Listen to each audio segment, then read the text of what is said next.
बेहतरीन मूवी को मैंने खुद जाकर बड़े पर्दे पर एंजॉय किया। YRF यानी कि यशराज फिल्म्स ने अपना एक नया स्पाई यूनिवर्स क्रिएट किया है। साफ शब्दों में कहूँ तो जिस तरीके से MCU यानी कि मार्वल सिनेमैटिक यूनिवर्स जिस तरह शुरू हुआ था, एक एक एवेंजर ने असेंबल होकर एक बड़े दुश्मन के खिलाफ बड़ी जंग लड़ी थी, सेम ऐसा यूनिवर्स यानी कि DCEU detective comics extended universe देशों दुनिया से तगड़े दमदार सुपर हीरोज को इकट्ठा करके एक बड़े विलन्स के खिलाफ लड़े। अब इसकी शुरुआत हमारे बॉलीवुड में भी हो चुकी है, जिसकी शुरुआत हुई थी टाइगर अभी जिंदा है 2017 से, जिसके बाद आई वॉर जो कि रिलीज हुई थी 2019 में, और अब इसका थर्ड पार्ट यानी कि पठान। इन तीनों मूवीज के ही आपस में लिंक्स जुड़े हैं, यानी कि ये छिपे हुए रो एजेंट्स देशों दुनिया के बड़े खतरों से हिंदुस्तान को बचाते आ रहे हैं। वेल मूवी में सलमान भाई का कैमियो तो जरूर था और वो पर्सनली मैंने एंजॉय भी किया, मगर ऋतिक का वेट कर रहा था वो नहीं आए। मगर उनकी कमी आशुतोष राणा यानी कि कर्नल सुनील लूथरा ने जरूर पूरी करी। किंग खान जो कि जाने जाते हैं अपने बेहतरीन लुक्स और ऑन टाइम डायलॉग डिलीवरी के लिए, बस जब भी स्क्रीन पर आते हैं छा जाते हैं। और ऐसी ही कुछ बात पठान मूवी में भी थी। और अब जब इतनी तारीफ हो चुकी है, so now without wasting any time चलिए आते हैं इस कहानी की मेन स्टोरी लाइन की तरफ। वक्त दिखाया गया है 5 अगस्त 2019 का, जगह है पाकिस्तान। यहाँ के जनरल अपना रूटीन चेकअप करवाने के लिए जब हॉस्पिटल पहुंचे तो डॉक्टर ने बताया कि आपको कैंसर है और आपके पास सिर्फ 3 सालों का वक्त है। उसी वक्त टीवी पर एक न्यूज आ रही थी कि हिंदुस्तान में आर्टिकल 370 को कैंसिल कर दिया गया है। डॉक्टर का कहना था कि ये तो सरासर पागलपन है, जबकि जनरल का कहना था कि अब जंग होगी। हिंदुस्तान ने खुद अपने पैरों पर कुल्हाड़ी मार दी है, जिसके बाद वो कॉल लगाते हैं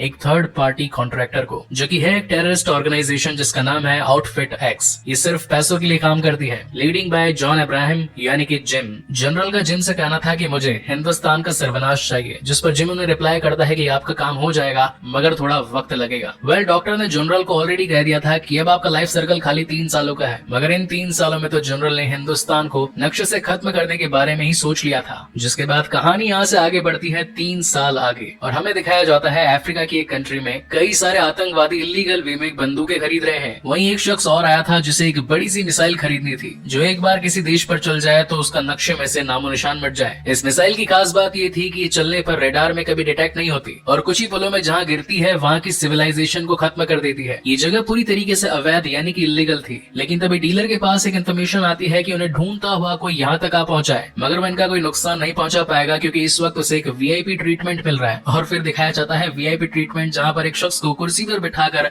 बहुत ही बुरी तरीके से उसकी धुलाई पिटाई करी जा रही थी, मगर काफी मुक्के और लात घूसे खा लेने के बावजूद भी वो टस से मस नहीं होता और अपने सिर्फ एक सवाल पर अटका था। और यही धांसू एंट्री होती है none other than king Khan Shahrukh Khan की, बोले तो पठान। डीलर के पास आया शख्स भी उससे पूछने लगता है कि आखिर पठान तुम जिंदा कैसे बचे, तुम्हें तो आज से 2 साल पहले जिम ने मरवा दिया था। लेकिन ये सब तो पठान की एक चाल थी, उसने ऑलरेडी रस्सी से अपने हाथों को खोल लिया था और वहाँ मौजूद गुंडों को खत्म करके उस बंदे से एक ही सवाल था कि रुबई कहाँ पर है। वेल अब 4 सालों के बाद इतनी शानदार मूवी आई है तो फाइट एंड एक्शन होना तो लाजमी था। तो यहाँ पर काफी सारी गोलियां चलती हैं, हेलीकॉप्टर में लगी मशीन गन से पूरी जगह की ऐसी की तैसी कर दी जाती है और यहाँ से हमारे पठान मियाँ उस बंदे को अपने साथ लेकर उड़ जाते हैं। जिसके बाद सीन शिफ्ट होता है न्यू दिल्ली में, जहाँ हमें यहाँ की ऑपरेशन लीड को दिखाया जाता है। वेल नाम तो डिम्पल कपाड़िया है, लेकिन पूरी फिल्म में इन्हें मैम के अलावा और कुछ नहीं कहा गया है। यहाँ तक की विकीपीडिया और कास्ट भी मैंने चेक करी तो मैम ही नाम लिखा रहा है, तो मैम से काम चला लीजिएगा। इनके सैटेलाइट डिटेक्टर से इन्हें पता चलता है कि इन्हें रुबई मिल गई है फ्रांस के एक रेलवे स्टेशन पे। अब फ्रेंच स्पेशलिस्ट हूँ तो थोड़ी फ्रेंच तो झाड़ूंगा। वेल जिस जगह वो खड़ी थी उस जगह लिखा था सॉर्थ, और इंग्लिश में सॉर्थ का मतलब होता है एग्जिट, यानी कि वो जस्ट रेलवे स्टेशन से क्रॉस हो रही थी और तभी वहाँ की CCTV फुटेज में उसकी इमेज कैप्चर हो गई। मैम का रुबई से पुराना लेना देना था, इसलिए वो दिल्ली से चार्टेड प्लेन में बैठकर रुबई को पकड़ने के लिए निकलती है। वही उनके साथ बैठा एजेंट उनसे पूछता है कि क्या रुबई का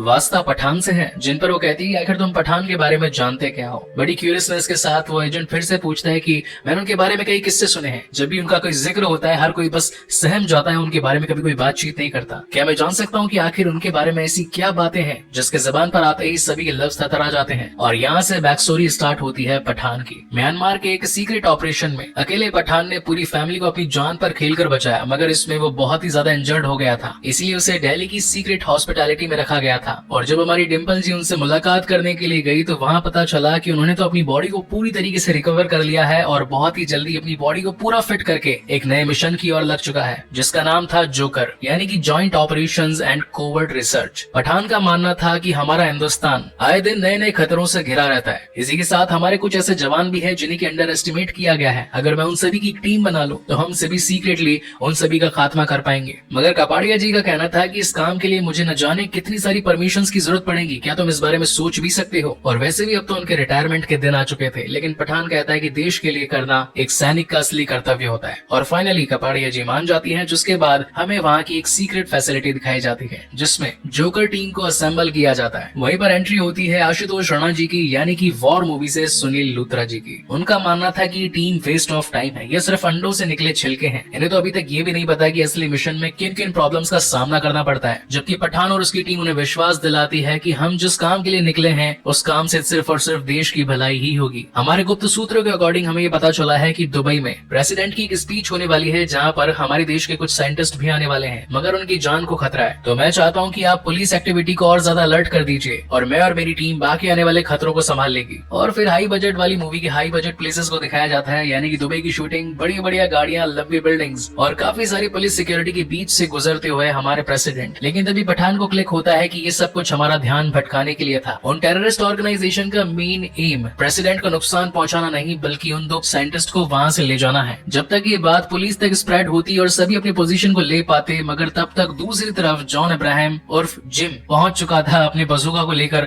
और एक ही शॉट में दोनों साइंटिस्ट की कार के चिथड़े कर देता है और अपने चॉपर को बुलाकर उन दोनों को उसके अंदर डालने की कोशिश करता है। बट मूवी के हीरो मतलब पठान जी कैसे पीछे रह सकते हैं। दोनों के बीच में 1-on-1 जबरदस्त फाइट होती है। वेल फाइट काफी लंबी चलती है, लेकिन कुछ इंपॉर्टेंट थिंग्स हैं जो कि इस फाइट के दरमियान होते हैं, वो एक्सप्लेन कर देता हूँ। जिम एक एक्स रॉ एजेंट रह चुका है, देश के लिए वो मर चुका है और इन्हीं वजह से वीर गति को प्राप्त होते हुए उसे एक मेडल भी मिला था। लेकिन जिस मिशन के दौरान उसके साथ ऐसा हुआ उसमें उसकी पत्नी और उसका बच्चा भी मारा गया और इसी वजह से अब उसने अपने देश के लिए नहीं बल्कि खुद की जेब भरने के बारे में सोचा और बन गया एक ऐसा कॉन्ट्रैक्टर जो सिर्फ और सिर्फ खुद के फायदे के लिए ही काम करता है, अब चाहे उसमें किसी देश का नुकसान हो या फिर फायदा। हालांकि अपने इस काम में जिम कामयाब तो हो गया था, मगर फिर भी पठान हार नहीं मानना चाहता था और वो अपनी टीम से बात करके उसे पकड़ने के लिए स्पेन पहुंच जाता है। पठान को अपनी टीम से रुबीना खान नाम की एक लड़की के बारे में पता चला था जो कि उनके ग्रुप के साथ काम कर रही थी, इसलिए जब पठान उस पर नजर रखने के लिए जाता है तो पीछे से जिम और उसकी टीम उसे पकड़ लेती है। और अब क्योंकि जिम भैया बहुत बड़े बिजनेसमैन है तो खुद का काम धंधा संभालने के लिए अपने दुश्मन को बिना मारे ही हेलीकॉप्टर में बैठकर निकल जाते हैं और पीछे अपनी टीम को कह देते हैं कि काम संभाल लेना, और काम में हो जाती है गड़बड़। यानी कि यहाँ पर रुबीना जी मिल जाती हैं पठान जी के साथ में और कहती हैं कि जिस तरीके से तुम एक सोल्जर हो और यहाँ पर जिम का खात्मा करने के लिए आए हो, वैसे ही मैं भी ISI की एक एजेंट हूँ और पिछले 1 साल से जिम के साथ अंडरकवर एजेंट होकर काम कर रही हूँ। अब इन दोनों का टीम अप तो हो जाता है, लेकिन इनका अगला शिकार था जिम, जो कि पकड़ में कैसे आएगा उस चीज की दोनों प्लानिंग लगाने लगते हैं। तभी इन्हें पता चलता है कि जिम अपनी अगली डिलीवरी 1 हफ्ते बाद लेने वाला है, जिसका नाम है रक्त बीज। ये एक ऐसा केमिकल है जो कि अगर फैल गया आसमान में तो पूरी की पूरी इंसानियत को ही खत्म कर देगा। अब ये रक्त बीज कहीं जिम के हाथ में लग जाए, इसलिए ये दोनों पहुंचते हैं रशिया। लेकिन यहाँ पहुंचने पर इनके सामने एक सबसे बड़ी चुनौती थी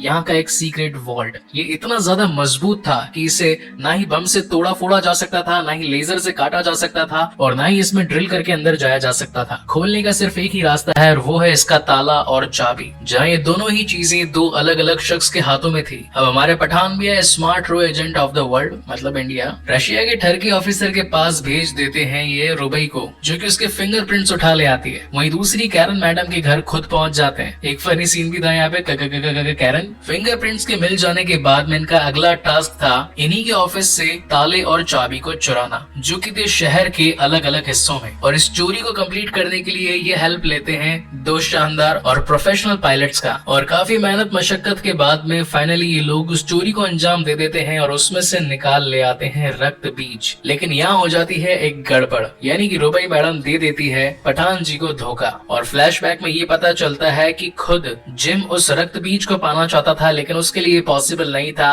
और पठान ये काम आसानी से कर सकता था, इसीलिए उसने रुबई को चारा बनाकर उसके पास भेजा। यहाँ सीन शिफ्ट होता है रशिया की जेल में और कपाड़िया जी आकर बताती है कि ये हमारा एजेंट नहीं है, ये पता नहीं कौन है, इसको 2 गोली मार दो और किस्सा यहीं पर खत्म करो। पठान इस बारे में सोचने लगता है कि मैं तो देश के बारे में सोच रहा था, कहीं उस पर कोई खतरा ना आ जाए, उसे रोकने के बारे में सोच रहा था और आज मेरी ही लाइफ की कोई वैल्यू नहीं। जिसके बाद उसे मेन जेल में ट्रांसफर करने के ऑर्डर्स आ जाते हैं। मगर रशिया, हिंदुस्तानी या फिर कोई और भी जासूस अपने देश के खिलाफ बर्दाश्त तो नहीं करना चाहता था, इसलिए ट्रेन में जाते जाते उस पर कई सारे गुंडों के हमले करवा दिए जाते हैं। पठान जी खूब धुलते हैं। फिर आता है एक दमदार कैमियो, बोले तो सलमान भाई। अब 2 बड़े सुपर हीरो हैं तो सुपर फाइट होनी तो बनती है। वेल 15-20 मिनट लंबी CGI वाली फाइट चलती है और यहाँ से हम ऑडियंस को पता चलता है कि ये है टाइगर अभी जिंदा है, मेन लीड टाइगर, जो कि फाइट को खत्म करने के बाद सबको फोड़ फाड़ देने के बाद में जाते जाते पठान जी से कहकर जाते हैं कि मरना मत, मेरा एक और बड़ा मिशन है, वहाँ तेरी जरूरत पड़ेगी तो आना जरूर। एक पेन किलर खुद खाते हैं, एक एक पठान जी को देखते और वहाँ से निकल लेते हैं। कहानी वापस से इंडिया में आती है और यहाँ पर डिम्पल कपाड़िया जी पहुंच चुकी होती है पठान के पास में रुबई का फोटो लेकर और बताती है कि हमने इसे फ्रांस में डिटेक्ट किया है। और पठान जी को तो ऑलरेडी रुबई पर गुस्सा था, तो वो पहुंच जाते हैं सीधा फ्रांस और वहाँ पहुंचकर उसे गन पॉइंट कर लेते हैं, जहाँ पर रुबीना खान का कन्फेशन स्टार्ट होता है। बेसिकली उसके मन में उसकी देशभक्ति जाग चुकी थी। जिम जिस काम के लिए उस रक्त बीज का इस्तेमाल करने वाला था, उससे कई सारे मासूमों की जान जाने वाली थी और ये बात पहले रुबई को नहीं पता थी। और जब उसे बात पता चली तो उसका मन बदल गया और फाइनली उसने पठान के साथ टीम अप कर लिया। इस बीच हमें इन दोनों एजेंट्स की एक बैक स्टोरी भी दिखाई जाती है, जहां पठान बताता है कि आज से कई सालों पहले अफगानिस्तान में एक टेररिस्ट को मारने के लिए उसके मोबाइल में जीपीएस लोकेशन को लॉक कर दिया गया और एक मिसाइल को छोड़ दिया गया। लेकिन बाद में पता चला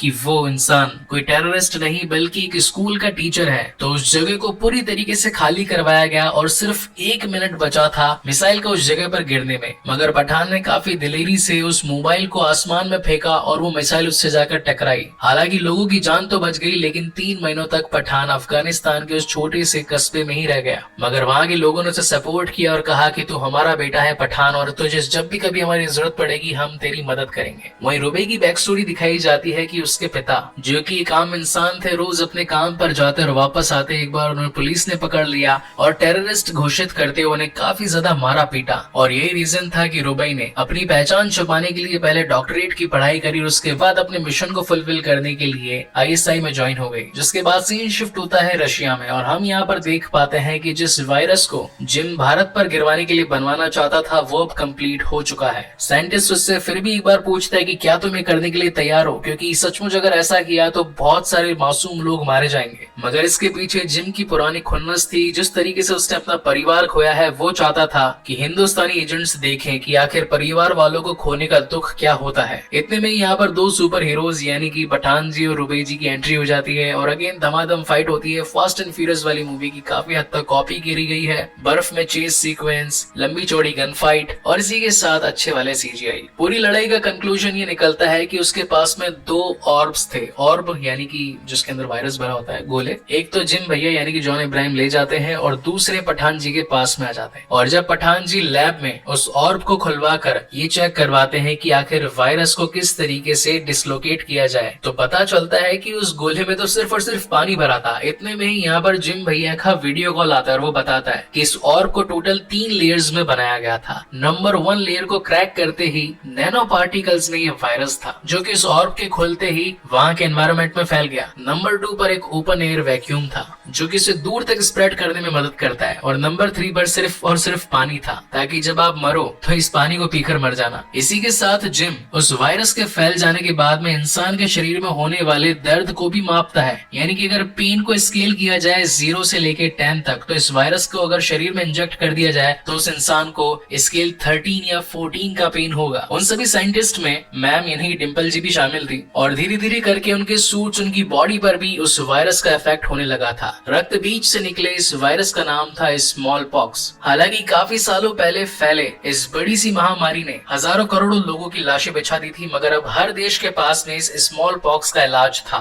लेकिन जिम भैया इतने बुद्धू थोड़ी न थे। पिछले 2 साल से उन्होंने जिस साइंटिस्ट को इस काम पर लगा रखा था, उसका काम था इस वायरस को म्यूटेट करना। ये वायरस जहाँ पर भी गिरता सिर्फ 3 घंटों में ही अपने पेशेंट को इन्फेक्ट करके उसकी जान ले लेता। यानी कि अगर ये किसी शहर में गिरा और कोई इंसान अगर उस शहर से 3 घंटे से पहले बाहर नहीं निकल पाया, तो यानी कि वो बीमारी इस पूरे शहर को खत्म कर देगी। और अब क्योंकि इस लैब के इस बड़े से ग्लास कंटेनर में ही ये वायरस अवेलेबल था, तो यहाँ के साइंटिस्ट अपने आप को कुर्बान कर देने के लिए तैयार थे, ताकि ये वायरस और बाकी जगह फैलकर बाकी लोगों को इन्फेक्ट ना करे। और यहाँ से आती है कहानी प्रेजेंट टाइम में। यानी कि जिस शख्स को पठान शुरुआत में हेलीकॉप्टर से लेकर भागा था, उसकी धुलाई पिटाई करी जाती है और पूछा जाता है कि अब बता, जिम अपने वायरस और मिसाइल का इस्तेमाल कौन से देश में कौन सी जगह पर करने वाला है। हालांकि बंदे को ये तो नहीं पता था कि वो मिसाइल किस जगह पर गिरने वाली है, मगर उसे ये पता था कि उसे लॉन्च कहाँ से करने वाले हैं। वो जगह थी अफगानिस्तान। इसीलिए पठान मियां अपनी टीम के साथ पहुंच जाते हैं अफगानिस्तान बड़ी ही शानदार एंट्री के साथ। बेसिकली इस वक्त लाहौर के कमांडर, जिन्होंने आज से 3 साल पहले हिंदुस्तान को खत्म करने का सौदा किया था वो आज अपनी डिलीवरी लेने के लिए आए थे इस रक्त बीज वायरस की। लेकिन इस वायरस के कुछ इन्फेक्टेड मरीज अफगानिस्तान के एक छोटे से शहर में मिले तो जनरल कमांडर गुस्सा हो गए कि तुमने तो कहा था कि ये सिर्फ मुझे मिलेगा, तो आखिर ये कोई और यूज कैसे कर सकता है। तो जिम भैया अपने कुछ सैनिक वहाँ पर भिजवाते हैं, चेक करवाते हैं कि भाई क्या दिक्कत हो गई, मेरे यूज करने से पहले वायरस किसने यूज कर लिया। लेकिन ये सब कुछ पठान की एक चाल थी। ये वो शहर था जिसकी उसने आज से कई सालों पहले मदद करी थी। ये लोग उसके परिवार थे और इन्हीं सभी बातों का फायदा उठाकर पठान मियां ने उन आने वाले सैनिकों के कपड़े पहनकर खुद ही जिम को पकड़ लिया। अब एक्शन मूवी है तो अगेन धुलाई पिटाई, और इस बार तो दीपिका पादुकोण यानी कि रुबई जी भी कैसे पीछे रह सकती थी, तो केजीएफ के रॉकी बनकर बड़ी वाली मशीन गन को उठाकर धड़ धड़ धड़ धड़ करके पूरी जगह की ऐसी की तैसी कर देती है। लेकिन जिम मॉरिसन मतलब जॉन इब्राहिम, उनके गेम के अगले पत्ते क्या होने वाले हैं ये किसी को भी पता नहीं होता था। इस वक्त जो सबसे बड़ा वायरस था वो उस मिसाइल में था ही नहीं।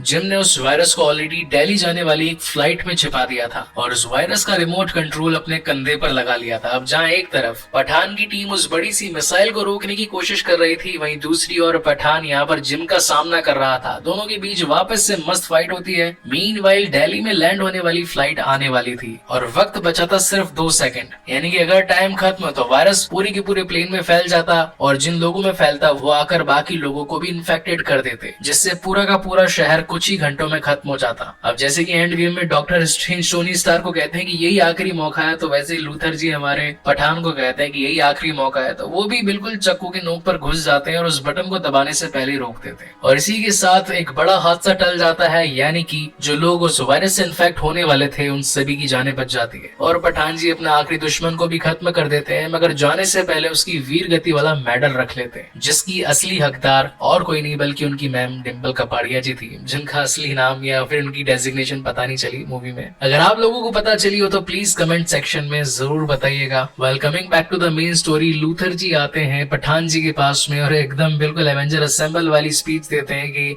हमें वापस से टाइगर और कबीर को इस गैंग में लाना पड़ेगा और देशों दुनिया से हमारे भारत को बचाना पड़ेगा, जिसमें तुम सभी की हेल्प लगेगी। और इसी तगड़े सस्पेंस के साथ ये शानदार कहानी यहीं पर खत्म होती है। तो चैनल पर आए तो इसे सब्सक्राइब जरूर कीजिएगा।